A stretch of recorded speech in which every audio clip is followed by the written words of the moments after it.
Heartfelt कहानियाँ सुनने वाले तमाम श्रोताओं को मेरा नमस्कार। दोस्तों, हमें खुशी है कि आपको हमारी कहानियाँ पसंद आ रही हैं और लगातार हमें आपके मैसेज और लाइक्स और शेयर्स मिलते रहते हैं। हम ऐसे ही आपको कहानियाँ सुनाते रहेंगे और हम लोग साथ में आगे बढ़ते रहेंगे। दोस्तों, प्यार आपको किसी से भी हो सकता है और ये कब होगा या कैसे होगा या किससे होगा, ये किसी को नहीं पता होता। हमारी आज की कहानी भी कुछ ऐसी ही है। आइए सुनते हैं रिशु की कहानी। रिशु दिल्ली में नौकरी करता है और फैमिली के साथ ही रहता है। उसका एक बड़ा भाई है और पिता भी प्राइवेट नौकरी करते हैं। रिशु के ज़्यादा दोस्त नहीं हैं, बस राज है जिसके घर उसका आना जाना लगा रहता है और वो दोनों एक ही ऑफिस में नौकरी करते हैं। अब एक ही ऑफिस में नौकरी करते हैं तो काफ़ी अच्छे दोस्त बन गए हैं और अब काफ़ी साल से अच्छे दोस्त हैं। राज यहाँ अपनी फैमिली के साथ रहता है। उसके घर में मम्मी पापा और एक बड़ा भाई है। मम्मी हाउसवाइफ है और पापा का अपना बिजनेस है। अंकल बहुत ही खुश मिजाज हैं और बहुत चिल रहते हैं। वो राज को ज़्यादा रोक टोक नहीं करते हैं और घर में खुशनुमा माहौल बना के रखना चाहते हैं। रिशु भी उनके घर आता जाता रहता है और कई बार ऑफिस से राज के साथ उसके घर चला जाता है और वो सब देर तक बातें किया करते हैं। रिशु की बातें और उसका आना अंकल को बहुत अच्छा लगता है। वो कहते हैं कि बेटा तुम आते रहा करो। उसे भी वहाँ काफ़ी अपनापन लगता है और वो हफ्ते में एक आध बार तो वहाँ रुक ही जाता है, क्योंकि कई बार ऑफिस से भी देरी होती है तो वो उनके पास चला जाता है। उसकी अंकल की वो बहुत बनती है।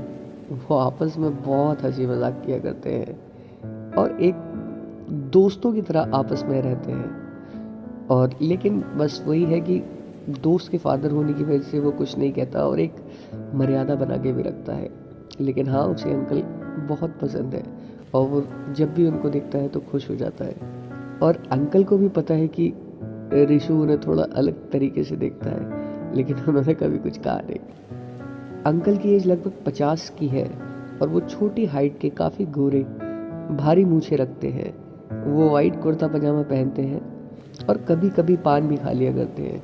जब वो पान खाते हैं तो और भी अच्छे लगते हैं। अंकल और रिशु का बॉन्ड काफ़ी अच्छा है और वो उन्हें ऑफिस की बातें भी बताता है। अंकल जी भी उसे घर की बातें शेयर करते हैं।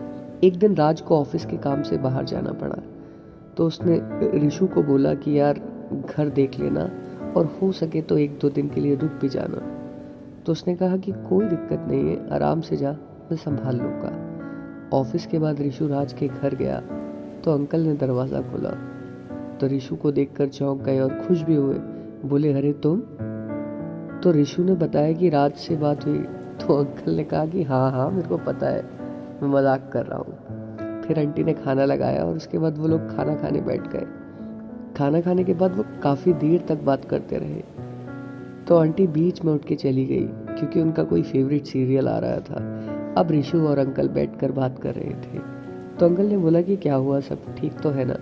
तो उसने बोला कि ऑफिस से आके उसे लोअर पहनने की आदत है और वो पैंट्स में कंफर्टेबल नहीं है। तो अंकल ने कहा कि इतना क्यों टेंशन ले रहे हो, राज का पहन लो, वैसे भी वो कौन सा आज है यहाँ। तो और तुम नहीं गए ऑफिस के काम से?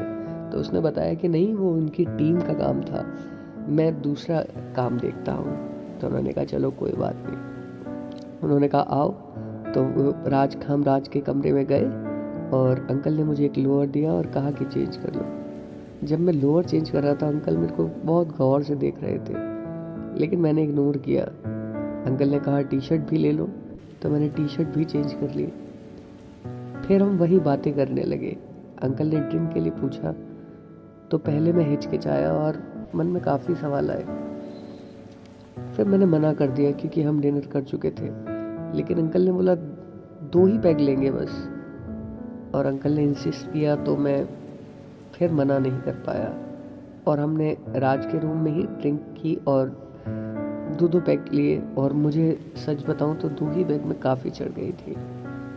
अंकल ने मुझसे पूछा कि कोई गर्लफ्रेंड है तुम्हारी? तो मैंने मना किया। तो उन्होंने कहा कि इतनी खूबसूरत लड़की की गर्लफ्रेंड नहीं है, हो ही नहीं सकता। फिर हंसने लगे। उन्होंने मेरे गाल पे हल्के से थप्पड़ मारा और मैं भी हंसने लगा।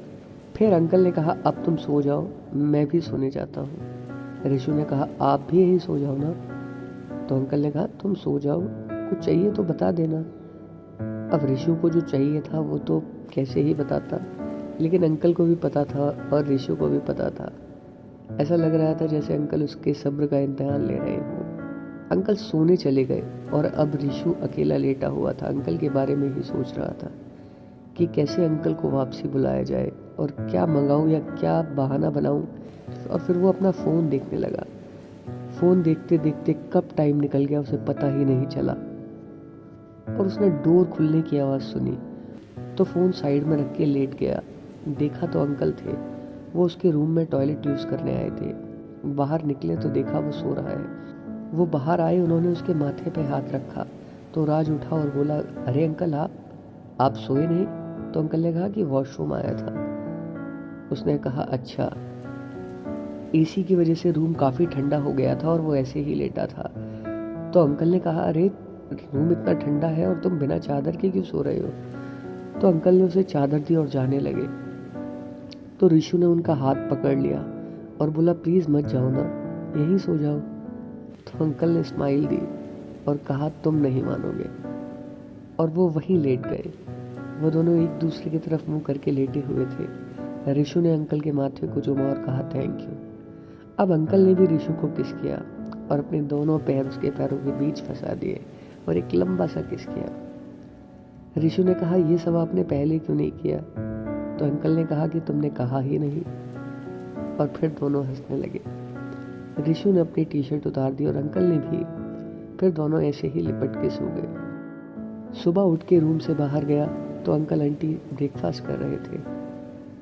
उसने दोनों को नमस्ते किया और अंकल ने कहा, बेटा नींद कैसी आई? और उसकी तरफ देख के हंसने लगे। वो भी मुस्कुरा दिया। तो दोस्तों, आपको ये कहानी कैसी लगी हमें कमेंट में बताइएगा। चैनल को लाइक कीजिए और सब्सक्राइब कीजिए। और अगर आपकी भी कोई कहानी है तो हमें मेल ज़रूर कीजिएगा heartfeltkahaniyan@gmail.com पर। शब्बा खैर।